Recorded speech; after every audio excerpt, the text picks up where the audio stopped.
much, Terry. And I really hope I can measure up to the billing that I got, okay? So I wanted to get started, and I'm not going to go over half an hour because if I don't, I'll get a ticket outside. I've got to move my car, so you're going to be patient, but I will get through everything within the next 25 minutes, okay? I wanted, I think, to start by, well, really kind of giving you some ideas of what's going on overall with this level of conversion, and then look at three areas which I think will explain how it started, and how it's going now. In the last 3 years, the rate of conversions in the U.S. has risen dramatically. Okay, it was hardly noticed in the general media. You have occasional articles. Where you really see a lot of evidence for it is on YouTube. If you just type in Catholic conversions, you see dozens and dozens of people giving their testimony, of why they came into the Catholic Church, the circumstances, and what are the beliefs that attracted them to the church. Okay. We had, just to give you the numbers, in 2020, there were reported 70,000 adult converts. Okay. There were 70,000 recorded. That was just at the beginning of the COVID, lockdowns. Okay. Go forward 3 years, and it's doubled to 150,000 in 2023. And last year, last reported numbers were from the Catholic Directory, 175,000. Okay. So it's not 2020. It's more than double. However, we got to realize you have to say double compared to what, okay? If you use the numbers for total Catholic population, that's a very nebulous number because, are these people active? They go to church on Sunday. The minimum requirement of a Catholic is to attend Mass on Sunday and go to confession once a year. It's probably not, it's not very much. If you compare it to the number of people who are actually living their faith actively, it's become more significant. It's also concentrated in a big way in a number of dioceses, mainly in the south and in the west, but not as much in the northeast, but they're even seeing evidence there. Okay. For example, a priest that I know who moved to Pittsburgh recently, where I live, told me he had been in a parish in New York City where they would never have anybody receiving the church at all. And this year they have 40. Okay, it's one of these commuter parishes in Manhattan, St. Agnes Church, which is next to Grand Central Station. So a lot of people who come are people working in Manhattan going home in the evening. So even in that place, you're seeing a big number. Okay, and it's even bigger in places like Atlanta. Last year, there were 1,500 people entered the church in Atlanta. In all the dioceses. Okay, and the diocese is fairly large now. I think the population of Catholics is about 800,000 or so. And it's all of North Georgia, basically. So, what would how can we look at this? I wanted to just get into the, to the kind of the trends that I see and start with the historical.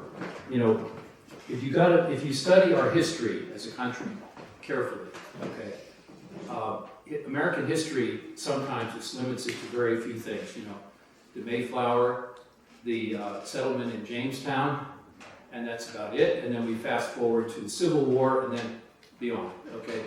I think you got to look at things a little more closely to understand what was going on in the early days, okay? And there were three things that I'm going to talk about. One is personal responsibility, okay? Is a factor in why this is happening now.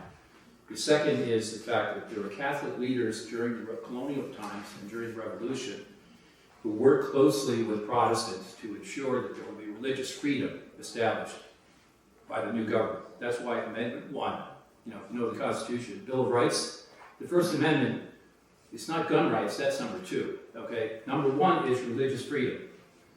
That tells you how important it was to those people, okay? They really considered this a major issue. And Catholics were involved in the writing of this, the carols, I'll talk about them later, you see their picture. The third thing is that these converts began to emerge in the years following the Revolution, okay? And through the period up to the Civil War, there were a lot of occasional anecdotal situations where people could become Catholic. Now, the reason for that is largely because there was no information about Catholicism, okay? It was kind of, not that it was shut down, there were just very few Catholics. As the numbers went up, starting in the 1840s with the Irish immigration and other groups that followed, the Germans, and then later ethnic groups that came from Europe, and in the present century, you had this wave of Catholics moving into the United States. That kind of slowed down recently, except in the case of Hispanics who've come in, really in the last 40, 50 years, much more heavily. And so the church just took care of people, as they came. It wasn't a sense of how are we going to revert our society? How are we going to make this a Catholic country as opposed to just a Christian country? They didn't have time to think about that. The question was, how do we get priests in, who can teach people the faith and make sure that they stay in the church when they come here? Because if we don't do that, they're just going to drift away. And that has happened with many Catholics. I mean, we came here, even in my own family. My family originated in Ireland about 200 years ago. They came here in the 1830s, okay? And some of the members didn't make it. They lost their faith because they were living in places where there were no churches, there were no priests. So, let me go back and start. Okay, first guy, Jonathan Edwards here. You probably may have heard of him, but not very much is known about him, okay? He was a Protestant and congregational pastor in Western Massachusetts, okay? He was a very devout person, okay? He was living in a town called Northampton, I think it's called. It's along the Connecticut River, the western part. Now that was frontier America at that time. There were Indian raids that would come in, and people would be sometimes kidnapped or even killed, and then they would depart. So, but on the other hand, life was good. I mean, he was worried about this because he could see his congregation was about 200 or 300 people. That there was a lot of, dissolute behavior going on. People would come to church, but they would also, Saturday night was like, go off into the woods and frolic. Okay, I don't need to describe what's going to happen, So that really troubled him. Okay, so he began to pray, go off. It's very interesting. He started understanding what he should do through his prayer. Okay, he'd just sit on a tree stump and he'd pray for several hours a day. And then something happened. There was a young man who died who was very popular, a young farmer, probably in his 20s, just died. That happens sometimes, And people were shocked. And then soon after that, a young woman who was, in her early 20s, who had 3 or 4 children, she died. So he spoke about this at the funeral. And what he did was to, take a different approach. It wasn't like he's up there smiling at us, That's sometimes what you hear at funerals, make people feel good. He said, hey, God calls people at certain times, and you have to be ready for it. And you don't know when it's going to be. And so that was had such an impact that people started to come to him personally and ask for direction, spiritual direction. And they also, not only did he provide that, but he also encouraged parents to have little study sessions of the Bible in their homes and with their friends and this sort of thing. So you see that even today. If you go to a Panera anywhere around here, or even Atlanta, I've seen this as well. You see men and women, they have Bible study groups, early in the morning, like 7:30. They just sit in the corner, and there's maybe 5, 10, 15 people together. So that's how that started. Okay, it's still around. That led him to actually start preaching like almost in a circuit. He would go south, and then you had other people who did the same thing. So we're talking about the 1730s, 1740s, okay? About one generation before the American Revolution. One of the things that changed in these people was that as they took their faith a lot more seriously and they're reading the Bible, they start changing the names of their children, okay? So you would see common British names like Elizabeth or whatever, men's names, James and George, would be replaced by biblical characters in the Old Testament. And you can see the evidence for this if you look at the people who were named, as soldiers and husbands and wives in the American Revolution. They started having these Old Testament names. And the reason was that they felt so strongly about how their faith had to activate their life that they would realize their commitment to the cause was not only just we want to be free, but we want to be free to live our faith. I realized that the foundation of the country was in waves and it was in different locations. So the British government used the territory that they got in the north and in the west as a dumping ground, for various groups. So the first one was the Catholics in Maryland, They went there in 1630, but the Pilgrims went 10 years earlier in Massachusetts. That was another separatist group. And then followed by the Boston settlement, which was the same year, 1630. And then eventually you had the same thing in the South. You had it in Virginia, and then Georgia, and there's other states. And what was going on, Quakers, for example, in Pennsylvania and Delaware, all right? So they were kind of left alone, and the government didn't tell them, okay, now we're going to send you a governor. They elected their own legislatures. They were self-governing, essentially. And when fighting broke out in 1775, the reason was because people sensed they were losing their right to govern themselves, And they thought it was worth fighting to keep it. And that's what led to the revolution. One of the things that happened that's very interesting, besides Edwards, let's see, how do I go over it works. George Washington, if I get him up here.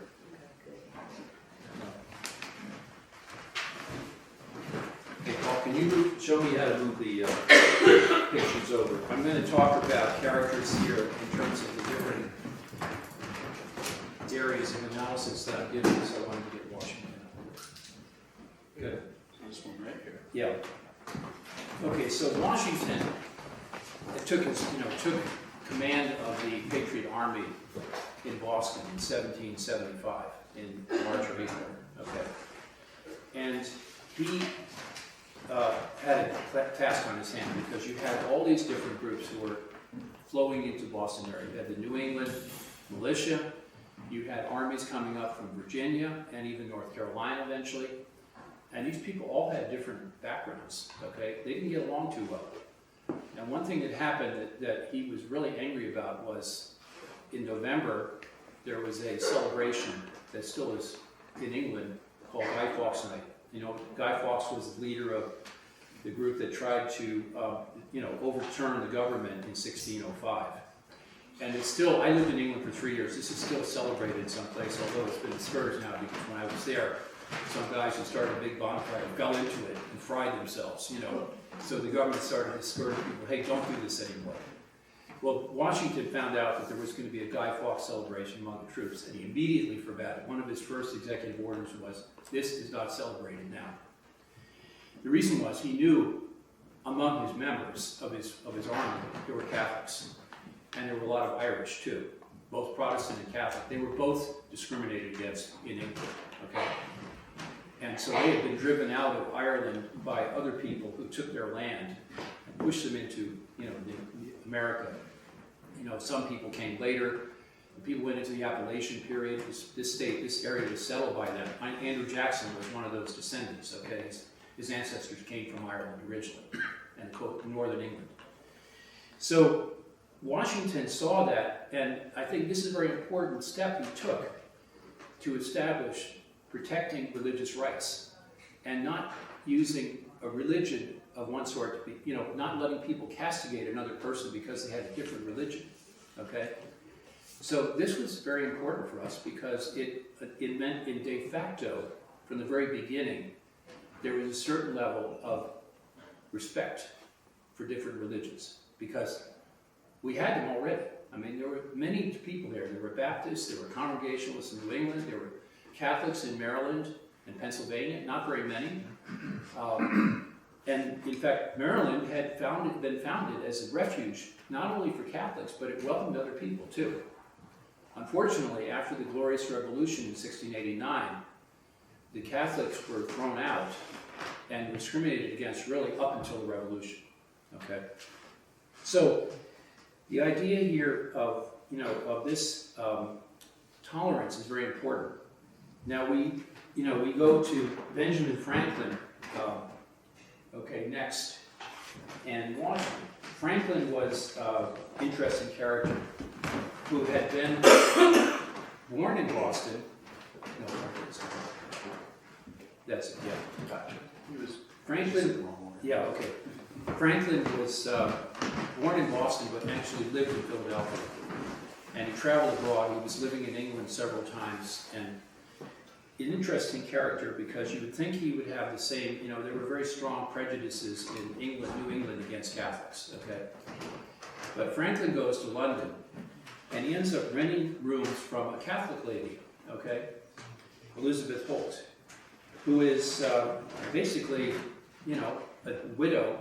She has to support herself, and she created a business, a sort of an emporium of imported stuff that she brought in from other countries. It was very successful. But she didn't just spend the money on herself. She actually was very much of a kind of an entrepreneur as well as a person who wanted to take care of destitute people. So when Franklin is there, he's talking to her, and she's telling about what herself, and also she admits that I'm on a list, of people who are banned because we won't go to Anglican services. We're Catholic, okay? And she didn't care. She paid the fines anyway. So Franklin noted that, and then he's visiting other people there, and he sees in the same building there's an old woman, she's probably in her 80s, who had been in a convent that had been closed, and she was living there, and this woman was taking care of her, providing her food and shelter at no charge, okay? So Franklin is looking at this, and he starts, he's hearing he remembers everything he heard about Catholics when he was a young man, and now he's seeing this when he's in his 30s and saying, these people aren't that bad. In fact, they're pretty good, Okay, so put that on the side for a second. What we need to do then is to look further and say, okay, now we have the revolution and we have the period afterwards, okay? The period of the Constitutional Convention. So a figure emerges who's very important, and that is Charles Carroll. Okay, Charles Carroll was the only Catholic signer of the Declaration. And the reason why he was is that he was elected to the Congress, Continental Congress, on July 4th of 1776. So he signed a couple of months later. But he had been, in fact, a victim of persecution himself because he was Catholic, couldn't hold public office. He couldn't even get an education. His father secretly sent him to Belgium, to St. Omer's, which is a Jesuit college where they trained priests and also Catholic people. And then he stayed there for 5 years and then went to London and came back. Once he came back, it was about 1770, he was suddenly thrown into, the revolution. He actually founded the Sons of Liberty in Maryland, and he was a leader of that. He was also writing articles anonymously, to defend the revolutionary cause against people who were saying it was treason. And so once the revolution broke out in 1775, actually he was elected to Congress by the provincial legislature there. And along with his brother, they served in Congress. Carroll was basically instrumental in helping George Washington get enough food and supplies for the Continental Army. He paid out of his own pocket. He actually turned out to be one of the wealthiest people in the colonies. His wealth was, at that time, estimated at 100,000 pounds sterling. Now it doesn't sound like 100,000, you say $100,000, that's not wealthy, okay? However, in terms of purchasing power, it was equal to about $23 million at that time, okay? So as a result, people had a lot of respect for him. In fact, when he signed, he was offered, a pen to sign, and they said, would you like to sign, sir? And he said, most willingly, okay? And you can see his signature on the document. It's not as big as John Hancock's, but it's pretty legible, okay? He wasn't going to hide away somewhere. So, Now the next thing that happened, it's interesting, is Congress wants to get Canada into the war, okay, on our side. So they send, who do they send there? Benjamin Franklin, they send John Carroll, another man named Chase, and they said, hey, why don't you get your cousin to come? That was Father John Carroll, okay? So he went with them and kind of give it some window dressing, you know. We're not opposed to Catholics, you know, in America. So they have a priest with them. It still failed. In fact, I remember talking to a guy, a friend of Canadian, the guy I used to deal with in book sales in Canada, who was a French Canadian. And I said, why did you guys not go along with the war? And he said it was because we're too royalist, okay? That was the problem. Even though they had just been overtaken by the British prior to the American Revolution, they still didn't trust America because they thought, you know, this thing of democracy and self-government is not something I think is going to work, you know. Anyway, later we have to look, I think the next thing would be the framework, you know, of religious freedom that developed, okay? As a result of these people, Franklin was involved in the convention. James Madison actually was the one who composed the Bill of Rights, but with work from Daniel Carroll, who was a cousin of John Carroll. I mean, cousin of Charles Carroll, and also the brother of Father John Carroll, okay? So they made sure that the Bill of Rights is part, you know, Amendment 1 specifies two things. One is no state religion and freedom of religious expression and worship, okay? So that was important, because especially in Maryland. In Maryland, the faith was so suppressed that there were no Catholic churches permitted in the entire state, okay? The only way you could get Catholic Mass was in a private home. That was it. So, you know, we have this situation now where the church is above ground, okay, for the first time. And it's free to practice anywhere it wants, okay? So people are, you know, willing to make that effort to, you know, start establishing churches, parishes, and then you have the inflow of immigration that happened about 30 years later that continued for almost 100 years, okay? And so, you know, one of the things that was interesting about this period was how did Carroll become the first archbishop? It's kind of a nebulous situation because they didn't really know anything about what was going on in America because, you know, it was a British possession until 1782. So when Franklin was going to France as the first minister to France of the American government, he was at a reception in Versailles. And the people noticing in France met him. And this man, I forget his name, but he liked Franklin a lot. He really admired him, and Franklin was very friendly with him and everything else. So he asked Franklin, he said, well, now that you're independent, we want to appoint a bishop, you know, for America. And he said, who are you going to propose? So Franklin said, well, Your Eminence, you know, we don't do things like that, okay? But if I may make a personal suggestion, you can't go wrong with John Carroll, okay?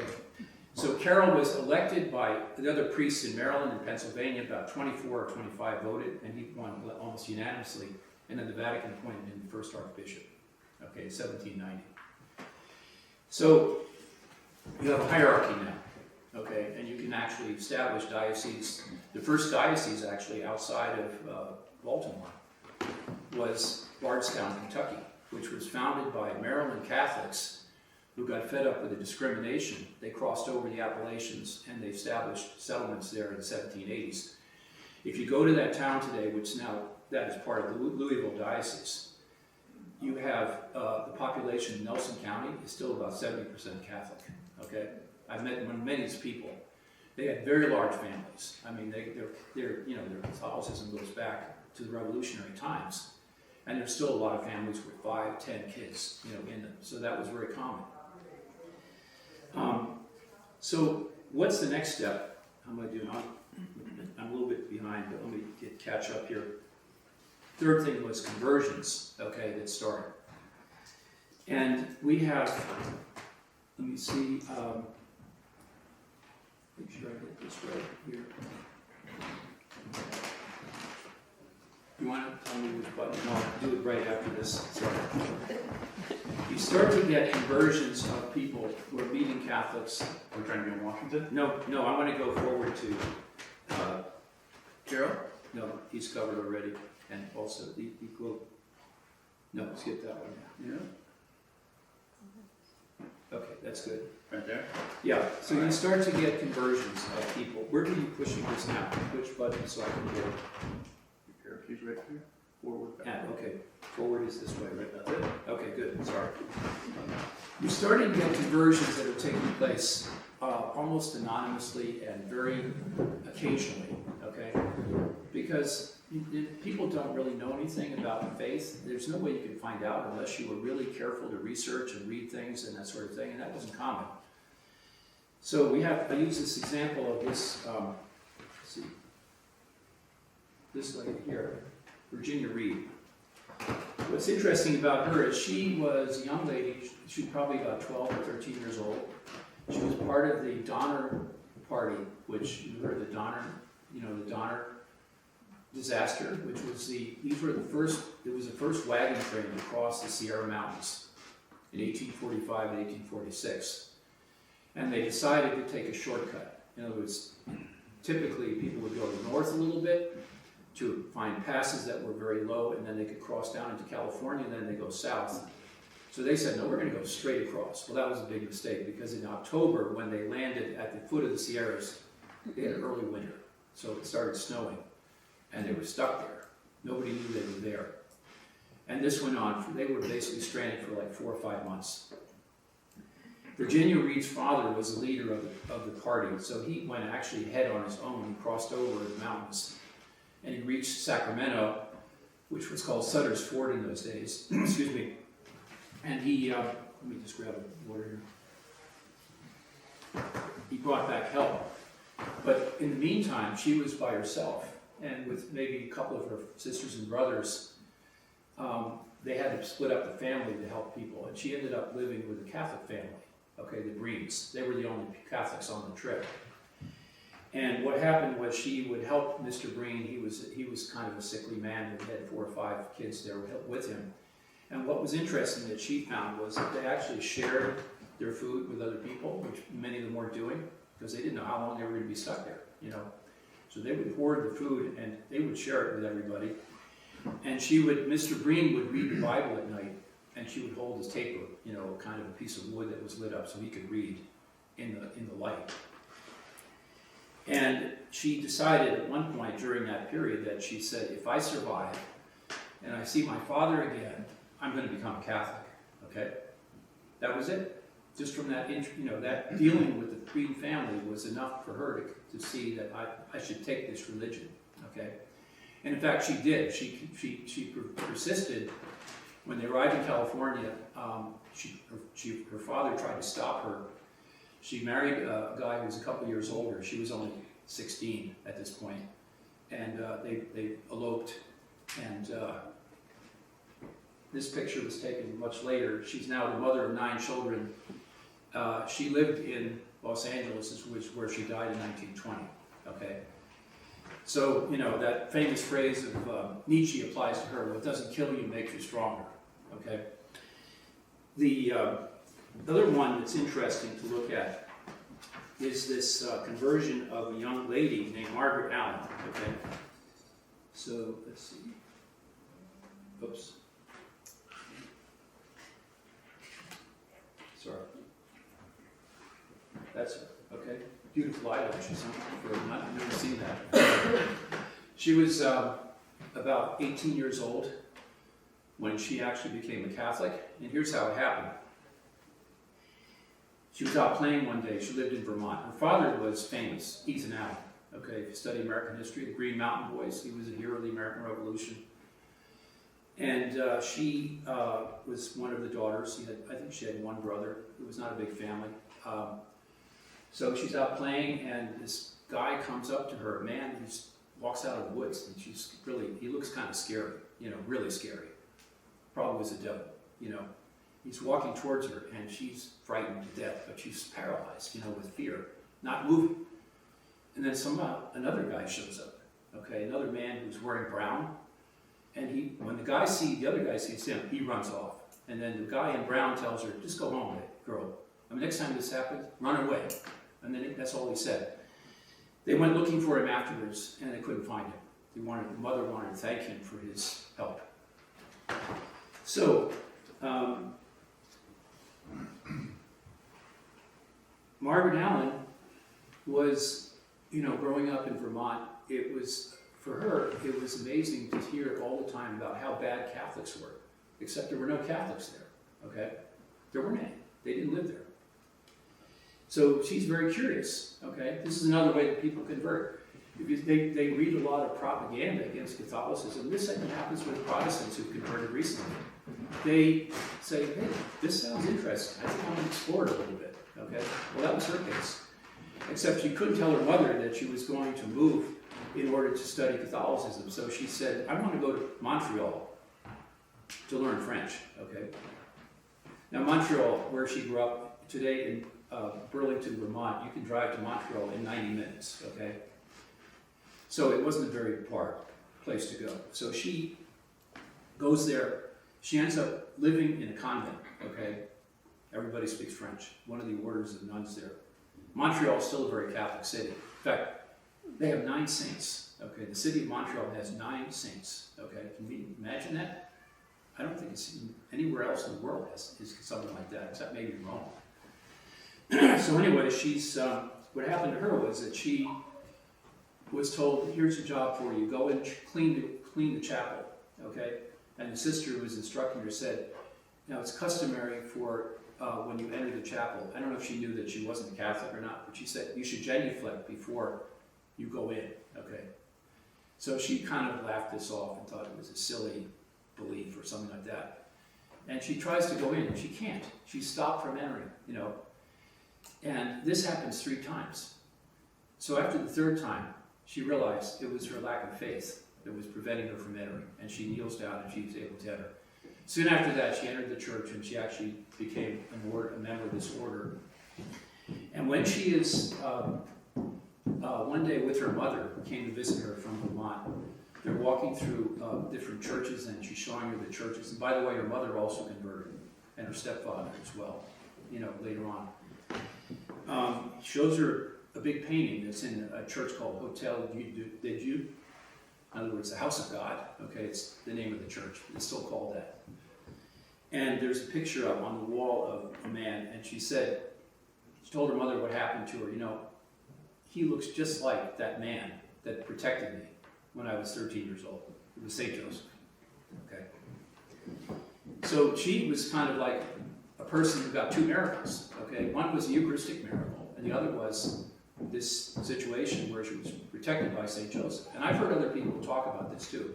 Even when I lived in St. Louis, some lady's telling me a story how she was on the freeway and the car broke down, and she didn't know what to do. I mean, the car just stopped, and she's, just surrounded by traffic. And suddenly this guy comes along and says, don't worry, I'm going to push you off the road. And he does.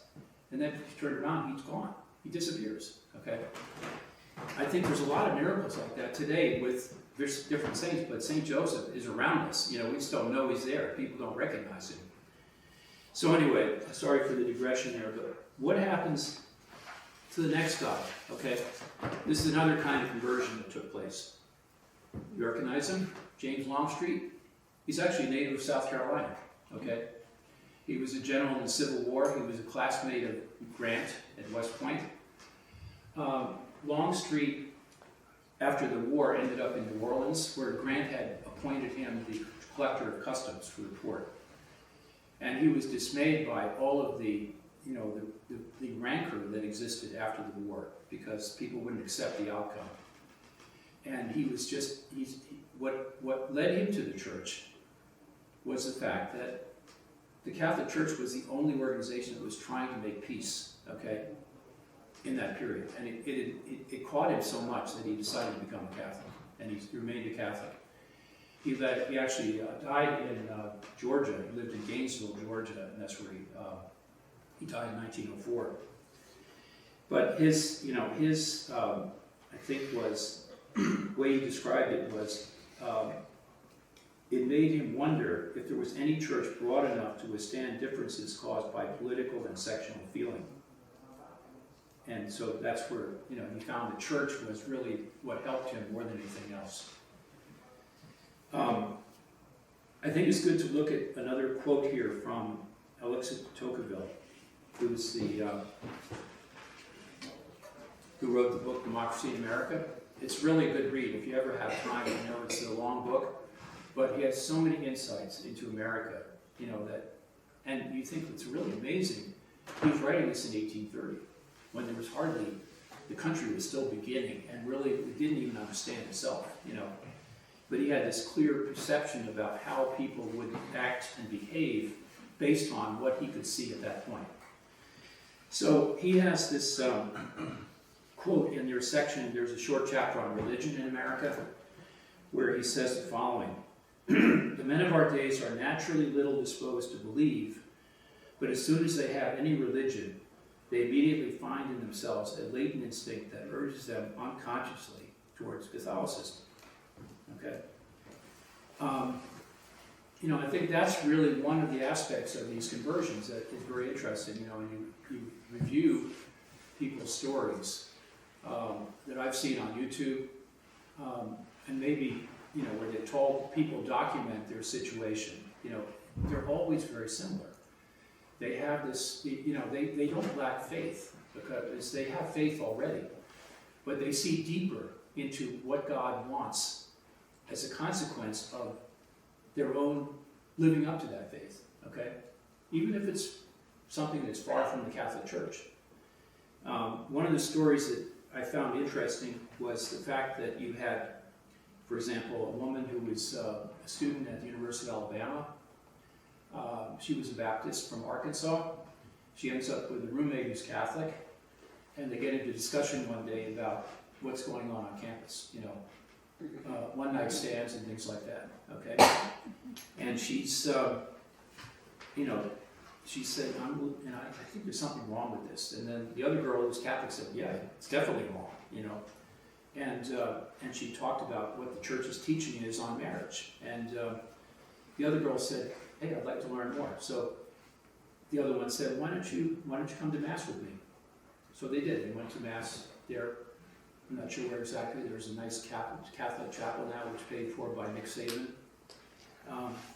But anyway, so they go to Mass, and during Mass, she was just moved by the whole Mass to the point where she said to herself, I'm going to become a Catholic. And she did, okay?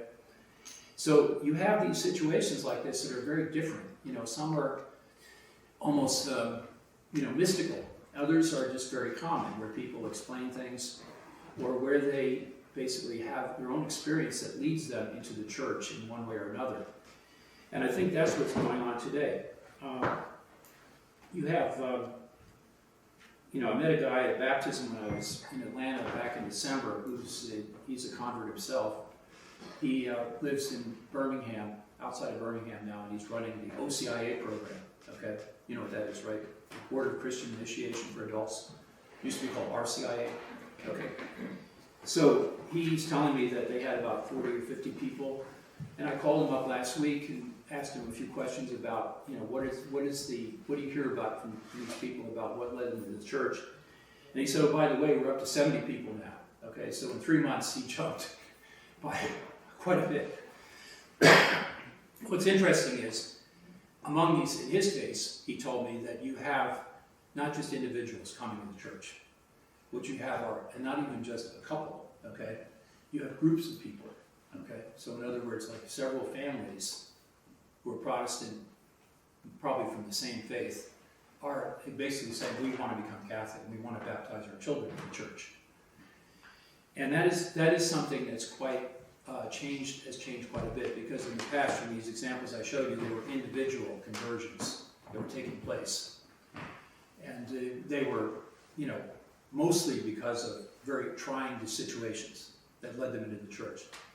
Well, you have a trying situation now. I mean, our culture is fragmented, obviously. We know that. I don't get negative about it, but you can't trust anything And for a lot of people, they say the only thing I can trust when it comes to faith is the Catholic Church, because everybody else has made concessions, or they have made, they've given positions that are basically contrary to Christian teaching, or the faiths have become very politically oriented in one way or another, things like this.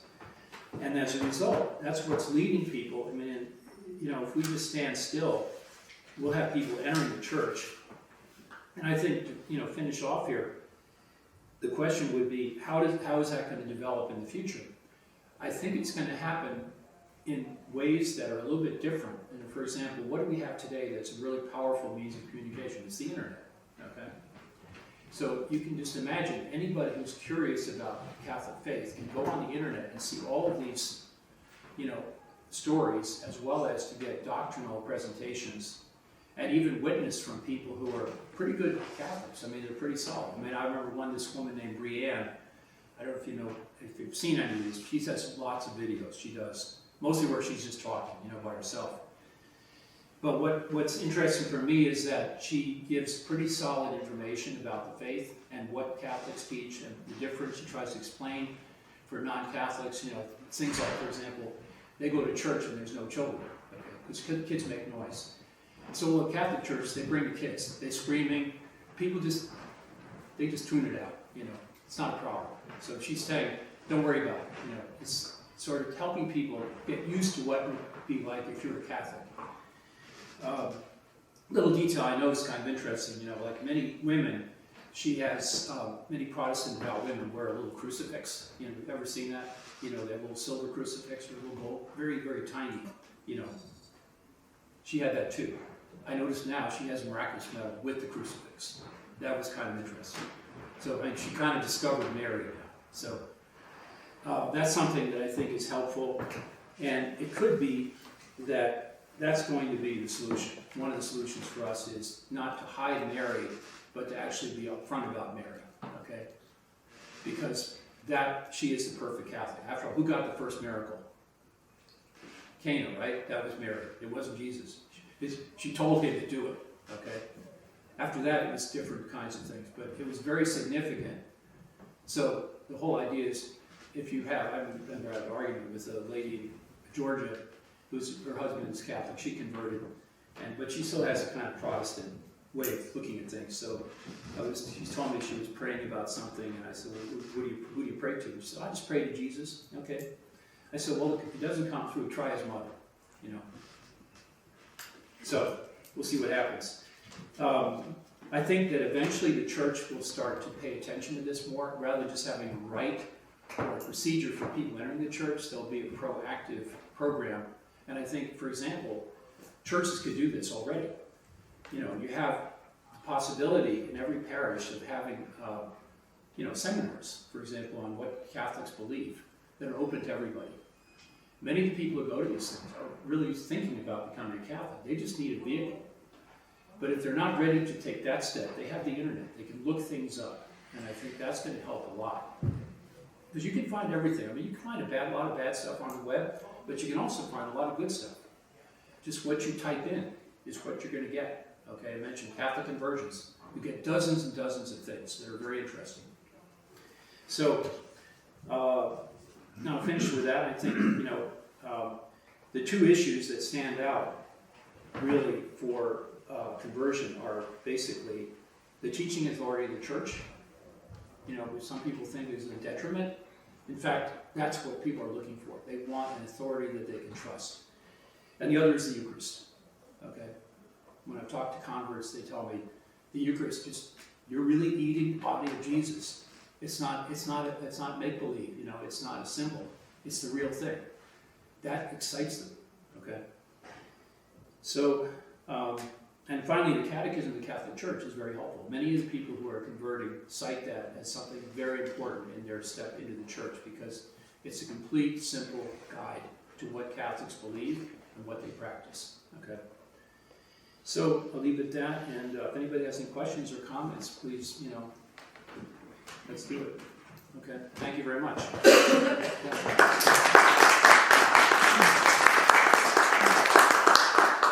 John? Yeah. Question here. I'm just wondering if it's possible, and maybe more granular, if you will, as it relates to South Carolina. We have seen some tremendous growth here. As late as a few months ago, our COO, Michael Aquilano, pointed out the fact that we've got consultancy had recommended 14 new parishes for South Carolina. And would like to think that a lot of it is organic conversions, if you will, to the faith. But on the other hand, the fact remains that we're probably the number one, if not certainly in the top 3 states into which people are moving from other areas. Right. So on the one hand, it would be very nice to say, oh my goodness, the growth is coming from within the conversions you're talking about. But by contrast, of concerns politically and economically, are they moving from other dioceses, okay, from the Northeast in particular. And that has profound implications, not only the fact that we could grow our Catholic community, that's a wonderful positive, but on the other hand, we have concerns about growing from red to purple, if you will, political perspective. So You don't want too many people from California coming. exactly. So on the one hand, it's a two-edged sword. On the one hand, we're happy about the growth, and we have heard a lot about the young men converting and people coming back to the faith. But as it relates to specifically Greenville and South Carolina, it would be nice to know how many are we converting to the faith versus how many we're receiving from other areas into our Catholic Yeah, community. well, I don't know how to answer you except to say, that migration is a key, is a major factor, but it's not clear that it's always going to continue, because you can have people changing their ways in other places. But right now, in the Northeast, you have a higher cost of living. The problem with the rampant growth in government is that it's stifling the private sector. So people won't locate businesses there, and they move where they can, and young people are leaving. In a lot of cases, people moving down here, older people, they're following their children, okay? They've seen their kids and their grandkids. They want to see their grandkids. It means sell a house in Michigan and move to Greenville, okay? Because I'm going to spend time with my grandkids now, and that's true in Atlanta as well and other places. But there's also quite a bit of people who are coming into the church, and I think locally that is going to help. In other words, and there's a certain amount of people change their politics when they go to a new place. You don't necessarily vote and think the same way you did. You're very much influenced by your neighbors. Okay? Sure. Now, people from the South who move to New York City are not going to be thinking and doing and acting the way they did where they came from. They're going to start imitating their neighbors, and the same thing goes for down here. I think a more conservative, culturally speaking, state is going to modify, kind of tamp down the sort of very extreme positions that people may have in other places. And that's part of it. It's just hard to get. You can get numbers from the Census Bureau to see, if they have religious affiliation for people who moved, then you can tell. But you can also find out just by being there. You can talk to people and you find out, what they're thinking, what they're doing. And I think that it depends on their socioeconomic level. So poorer people tend to keep their vote. If they're voting, more liberally, they tend to keep voting that way. Well-off people may change their views a little bit, but they tend to also vote the same way. You have very strong cultural influences, though, still in certain parts of the country, okay? Even with inward migration. So I think that's true in, the Deep South. It's also true in some of the border states as well, like Kentucky, where they're getting people moving in from Illinois. I mean, it happens, all the time. I mean, I remember going to Mass at a church funny little town called Metropolis, okay? It's got a population of about 300. It's right on the Ohio River between Illinois and Kentucky. And the pastor there was telling me, how tough it was because one of the guys who was running his the guy in charge of it, he just moved to Kentucky because he couldn't get a job in Illinois. And so he left, and he had to find somebody else to replace him. And that's part of the problem is you have a lot of, the economies of some of these places are shaky, because of this higher level of taxation and bureaucracy that you have to deal with. And as a result, people just get out. You know, they can't stay there, especially young people. I mean, when you can't afford, in California, it's true, you know, when the average house costs about $600,000, you're just getting out of college, you can't afford to get a mortgage because you have to put down 1/3 of the cost of the house. So they're moving to Arizona or Oregon or Idaho, you know, wherever, or even further east, you know, Texas. So it's just, I think it's not a question that's hard. You can't get a hard and fast formula for how that's going to play out. It just kind of depends on circumstances, you know, of each state. So, yeah. I love your answer. When you don't get an answer, you go to Mary. And that's actually wonderful. I think most of us in this room totally agree with you.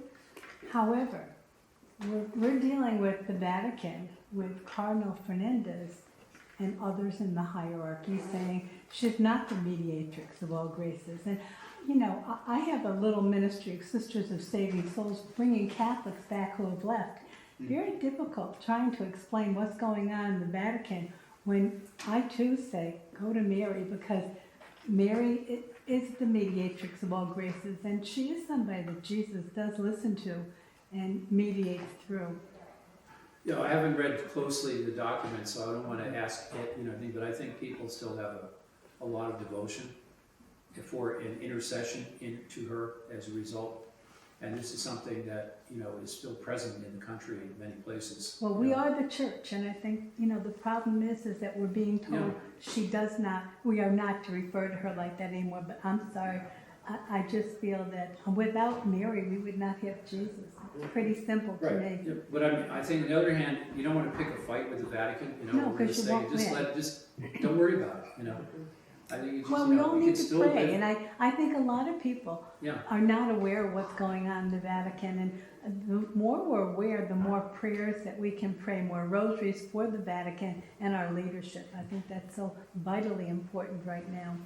Well, even Cardinal Newman, you know, Father St. John Henry Newman said that. He said, pray for your leaders so that they don't make bad decisions, okay? Or they're deterred from their bad decisions, you know?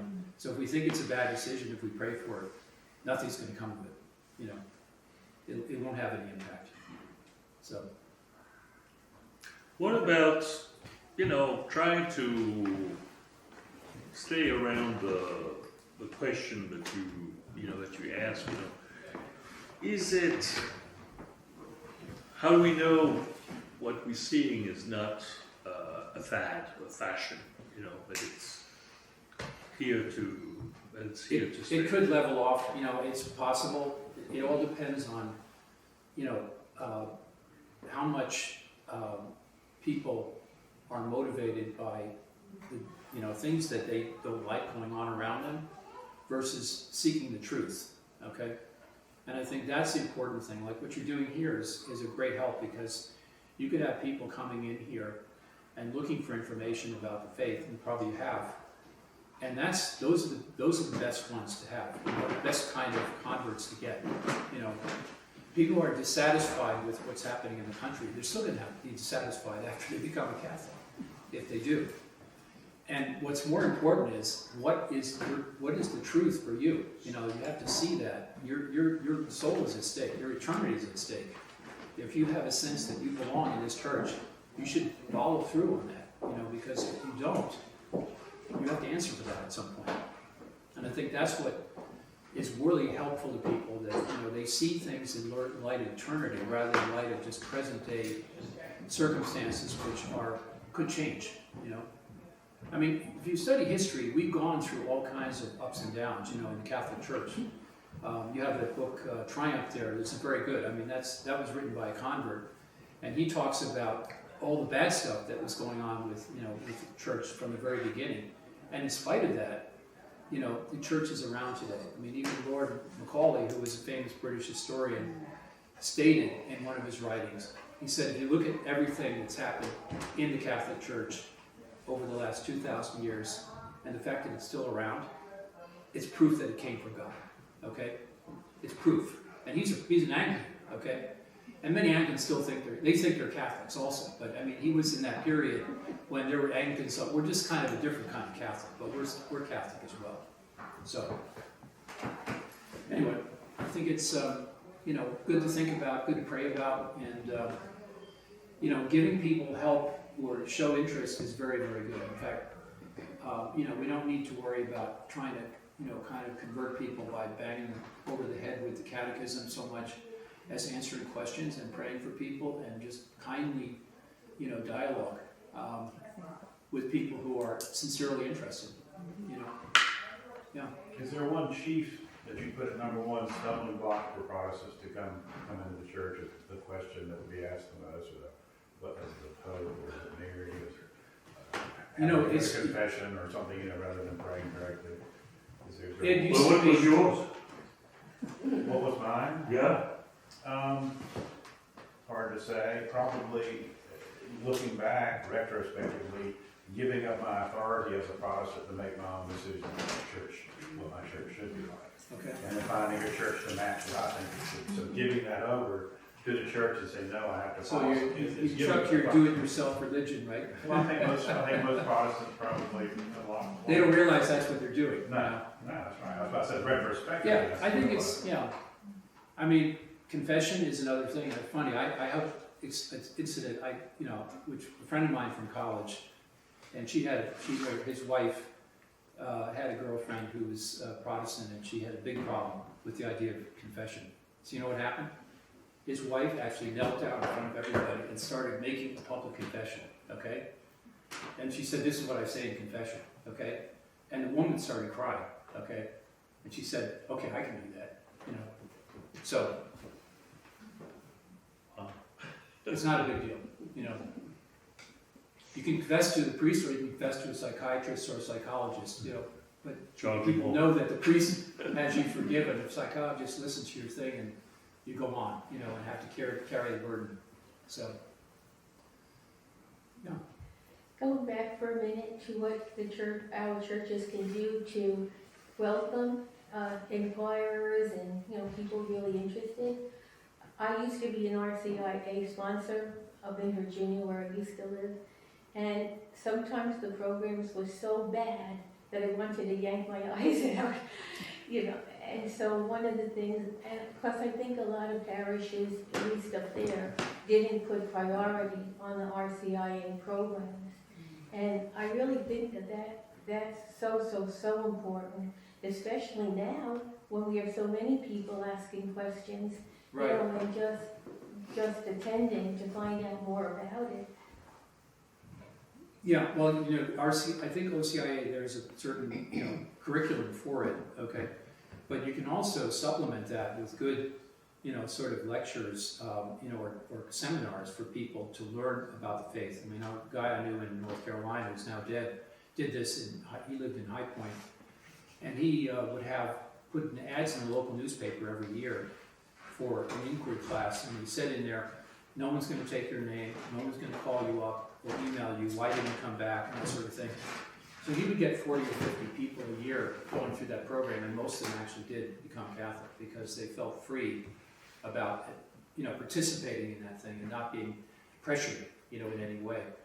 And I think that may be the reason why some of these programs may be weak, is because they're trying to be so bend over backwards to not, really get people to, deal with the issues that they think will make them walk away, that they just, they're not learning anything. And so I think the other thing is we need to have a way of helping people who are converts once they enter the church to stick with it, That can be a problem. I don't know what the numbers are for people who drift away, but this would help ensure that people with good, good desires can stick with it. And they often don't get any particular help. I mean, they just get the usual help they get in any parish from a Sunday homily or from the weekday homilies at Mass. And they need more than that, because many times they're disillusioned, when they come into the church and they see, people like dress badly, they see people who are, distracted, and they say, they're not serious about this. Why did I do this, And so I think that's necessary also. But this will happen, I think, as people see more converts, they'll say, we gotta help these people, you know, more than just say, hey, welcome to our church, and that's it, you know. Get them involved, and many of them do actually help other people, you know, they become teachers for other people, and they, you know, they take responsibility for certain tasks in the church, which will help many other people, you know, even cradle Catholics to be better, you know. So, yeah. That's a really good point. I have, my oldest daughter has 10 children, and when she was having, you know, they're about 2 years apart, each child, and when she was up in Illinois, the priest, they had a program for baptism, and they couldn't bring up the baby, and both parents had to go, and they couldn't do it prior to the baby being born, and they didn't want the baby there. And when you're a nursing mom, that's virtually impossible. Yeah. And so consequently, the priest was saying, you know, why are we having all these kids being baptized after a year?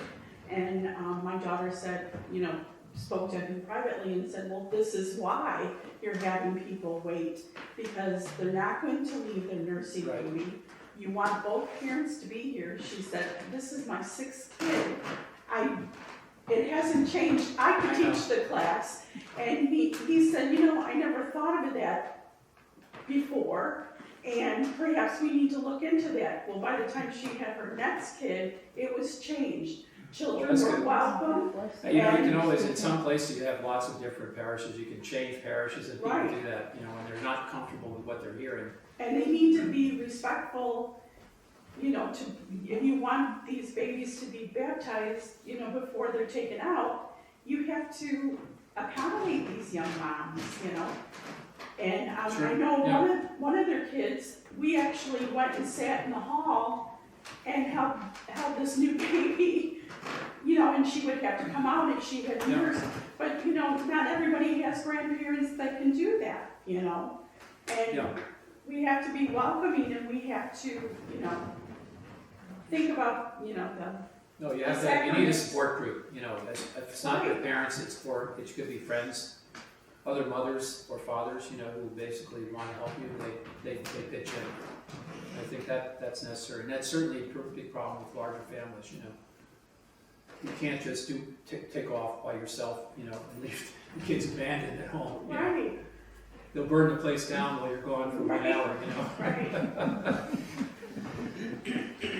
So, well, listen, thank you very much, everybody. Glad you, thank you very much. And, Thank you, John. You're Thank you all.